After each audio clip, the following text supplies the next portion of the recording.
And just a heads up before we start this review, you will want to have some booze with an easy reach. And to be fair, if you're watching any of my videos, you're probably half cut already. Now the Pixel 9 Pro will cost you 999 GBPs. That's 200 quid more than the regular Pixel 9. But it is a more affordable and pleasingly compact alternative to the Pixel 9 Pro XL, which doesn't compromise on the camera tech and other features. It's got all the same smart-ass stuff that Google crammed into that whopping great XL model, but in a pleasingly pant-friendly form. I've had my Sims stashed inside of the Pixel 9 Pro for a full week now. Came straight to it from that XL model, so here's my in-depth review, and for more on the latest and greatest tech, please do subscribe and ding that notifications bell. Cheers! But let's begin by addressing the obvious problem here, and that the Pixel 9 Pro looks far too much like a sodden iPhone for my liking. I mean, come on Google, don't flip reverse the script and start copying Apple of all people for scrotum's sake. It's incredibly confusing because I keep feeling like I want to drop kick this thing into the ocean, and then I remember that it's not actually an iPhone. Thankfully, you do at least still get that vertical camera bump which covers the entire width of the Pixel 9 Pro. It's a great finger shelf, and it also means no wobbly desk shenanigans. That arse end is coated in soft touch matte glass, which unfortunately does have the tendency to get rather fingerprinty and greasy still, although maybe it'll be less obvious with some of the other colour options. As well as this here obsidian model, you can also snaffle a Pixel in porcelain, rose quartz, and a bit of hazel as well, which I think might be my personal favourite. And you got a bit of Gorilla Glass Victus 2 front and back, and touch wood, after a full week of pretty heavy-handed use, the Pixel 9 Pro still looking pristine. Although my Pixel 9 Pro XL did have a light scratch on the back end after, again, a week of playtime. So you're probably going to want to chuck a case on there, just to be sure. I mean, these things ain't cheap. You want to keep them looking as nice as possible. And you once again have a metal frame, but that shiny glossy finish makes it look shockingly cheap. It's even more fingerprinty and smeary than the arse end. So definitely knock off some points for that and the fact that it looks like a bloody iPhone. But apart from that, that compact finish on a Pro model, absolutely a breath of fresh air after being stuck in a lift full of farts. That's the Pro XL model, by the way, the lift full of farts. As for that software, well, it is still Android 14, unfortunately, but Android 15 will be here imminently. And Google once again offering 7 OS updates and 7 full years of security patching with this bad boy too. And of course you've got that fresh new ultrasonic fingerprint sensor, which I can't remember it falling on its arse a single time this past week. And even if you are wearing gloves or something, you've always got a bit of face unlock as backup. It does usually take a wee bit longer than that fingerprint sensor, depending on the lighting conditions, but usually gets there in the end. And I'm sure you'll be deeply relieved to hear that yes, Google has kept that temperature sensor for the Compact Pro. Perfect for those "is my can of beer cold enough to consume" emergencies. Although frankly, I'm British, I would happily consume it even if it was hotter than piss. And you've also once again got that ultra wideband tech bunged in the Google Pixel 9 Pro. And of course I can't review this phone without banging on about all of those AI flavoured features, but wait, don't click away. Let's make it a bit more jolly by doing a shot for every AI feature mentioned. Got your booze ready, kiddies? Well, away we go. So first up, there's Gemini, which comes preloaded onto the Pixel 9 Pro with a full year subscription to the advanced model chucked in for free. So you can get a bit of Gemini Live on the go, all that shenanigans. I've already banged on about this in my tips and tricks guide, so definitely go check that out for a closer look. And as I said in my Pro 9 XL review, I really like Gemini, especially Gemini Live. It's great being able to have a back and forth conversation with something that's actually pretty bloody smart. It's great for planning your day. Well, then that just makes it worse that you only get the 1 year subscription to the advanced version, and that'll cost you like 19 quid, $20 a month after that if you want to keep it up. It's enough to drive a massive skinflint like me to drink. Next up, there's Pixel Screenshots. Oh, one sec. Now, every time you take a screenshot, Gemini can read everything on there. So rather than hunting through months or even years worth of pics, you can just ask for specific info. So, for example, what was the discount code for that sushi offer I got this weekend? And bosh, there you go, it's found the screenshot and it's given me the discount code that was in there. And then there's Pixel Studio, which is exactly the kind of bollocks that most people probably think of when you say AI. Just ask it to draw a picture of whatever you want, as long as it doesn't involve any people, because it can't do those just yet. And it also can't be anything that Gemini reckons is a bit dodgy. Massive bloody killjoy. Oh wait, did I actually do my shot for that one yet? Oh well, better safe than sorry. And of course there's also all of the old guff like circle to search, and I can't really think of any more now. Then I can't really think of much, to be honest.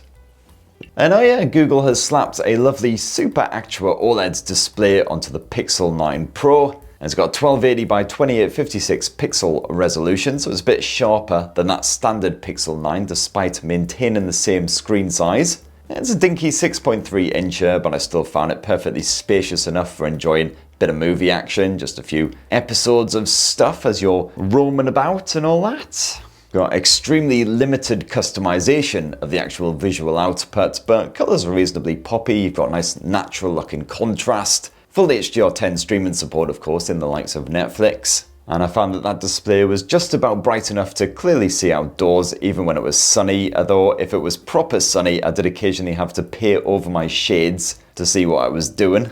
And unlike the regular Pixel 9, it's LTPO tech, so that refresh rate scales all the way down from 120Hz to just a single Hz. And despite its decidedly dinky design, the Google Pixel 9 Pro can really spaff out a good bit of audio. Got a proper stereo speaker setup, and it's loud, but also on that top volume. I wouldn't use it to listen to music, of course, things are a bit tinny to say the least, but certainly more than good enough for just enjoying some YouTube or Netflix or whatever if you can't be asked to get some headphones on the go. And then of course, performance. You've got that Tensor G4 slapped in here, the exact same as the Pro XL and the regular Pixel 9. And that's backed here by a generous 16 gigs of RAM.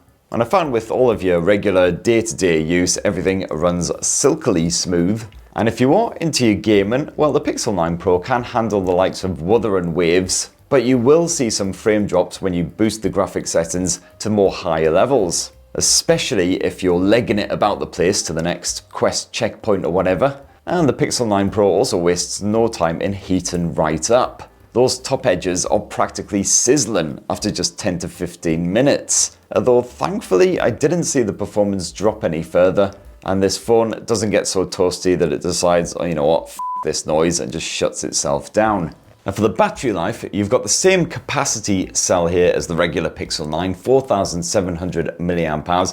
I've got to say, one of the biggest upgrades for me on the Pixel 9 Pro versus the old Pixel 8 is that battery life. It's absolutely ruddy stellar. In fact, the Pixel 9 Pro is quite comfortably one of the best smartphones I've reviewed in 2024 for longevity. Most days I end with at least 30% battery life remaining, and that's with plenty of camera play, which usually drains these things pretty fast. Not to mention video streaming, audio streaming, all the usual stuff. Unfortunately, however, like all Google blowers, the Pixel 9 Pro rather lethargic when it comes to recharging. You got 27 watt wired charging support, so bung a cable in it and it'll take the best part of an hour, just over an hour usually, to fill back up if it is mostly drained. And you'd also have that Qi wireless charging support as well, 21 watts, so slightly nippier than the regular Pixel 9. Of course, filling it back up will still take bloody ages. So let's finish, as always, by banging on about the camera tech, and what you got here is the same 50 meg primary octa-PD sensor and 48 meg ultra-wide angle shoots with autofocus as the other Pixel 9 blowers.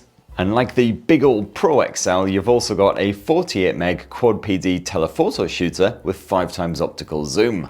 And the camera app enjoys the same setup as that Pro XL as well. So once again, you've got that dedicated Pro section where you can bump up the resolution to 50 meg if you want. You can also shoot raw images and manually select the lenses.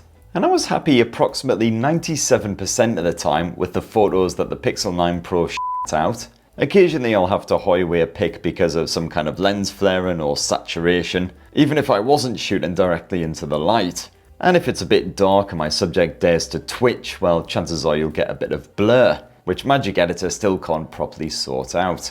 But the rest of the time, we're talking gloriously natural looking shots with realistic tones and textures. I mostly ignored the 50 meg high-res mode because the default 12 meg mode spaffed out finely detailed photos to the point where I could digitally crop into them on my laptop and still be left with a sharp looking image.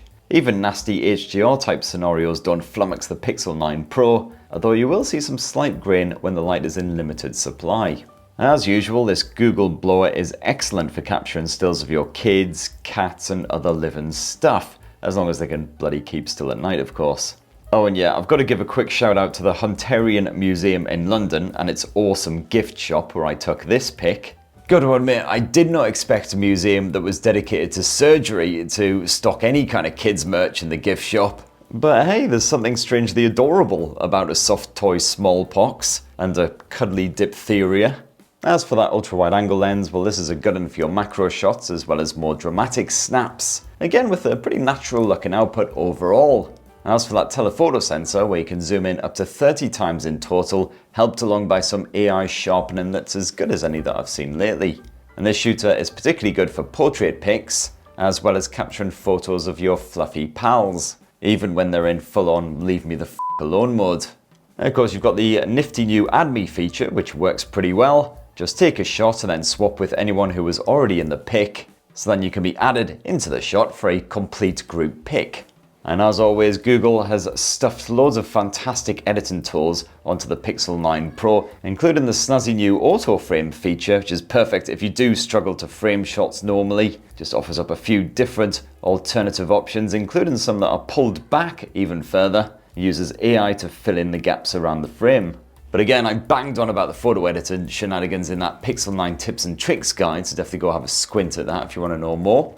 And video capture is as smooth as ever. You've got nice sharp crispy visuals at that 4K resolution setting, and you can swap between all three lenses on the fly, although the picture does skip slightly awkwardly to the side when you hit the 5x zoom and it switches to the telephoto sensor. Got a triple mic setup on here, and some pretty clever processing means crystal clear audio capture with reduced wind noise and background bollockry. And the Pixel 9 Pro phones also offer up a tasty bit of video boost, which has improved a lot over what I saw on the Pixel 8 Pro. And this does still need to upload your footage to the cloud in order to clean it up. And while rendering time is now allegedly a bit shorter, video boost still seems to take hours every time you use it. But still, it is worth it for those low light clips which come out the other end with a lot less grain. And Video Boost can even upgrade that resolution to 8K if you've got an 8K telly, you rich sod. And like the Pro XL, you've also got yourself a 42 meg selfie shooter, which is a pretty good one. Pixels of the past used to struggle in lower light, and yeah, you'll still get some grainy results at times, but the Pixel 9 Pro generally vomits out quite sharp pics with impressive color reproduction, even when that backlighting is full on. My skin tone was usually a wee bit warmer than in real life, making me look less like an albino, which frankly I quite liked. And using that front-facing camera, you can once again shoot up to 4K resolution Ultra HD video footage. Stabilization's not quite as good as with the back, but not too bad at all. And the audio capture, again, nice and clear. And that right there, my lovelies, in a tasty wee nutshell, is the fresh new Google Pixel 9 Pro. And I've got to say, it's one of my favourite phones thus far in 2024, because I like a dinky and you don't get much more dinky than this in 2024, that's for sure. Because you've got all those pro features still packed in there with no compromises, despite the fact that you can slip it into your pocket without popping your pancreas. And also the battery life has massively improved over the previous generation as well, so absolutely no stresses in that department at all. It's pretty bloody good for gaming as well, even if the G4 does still tend to get a wee bit toasty. Anyway, there you have it, my lovelies. That's my thoughts on the Pixel 9 Pro. It'd be great to hear your thoughts down in the comments below. Please do plug subscribe, ding that notifications bell. Check out all the other bloody pixely videos that I've done if you're not already sick to the back teeth about Pixel stuff. And have yourselves a bloody wonderful rest of the week. Cheers, everyone. Love you.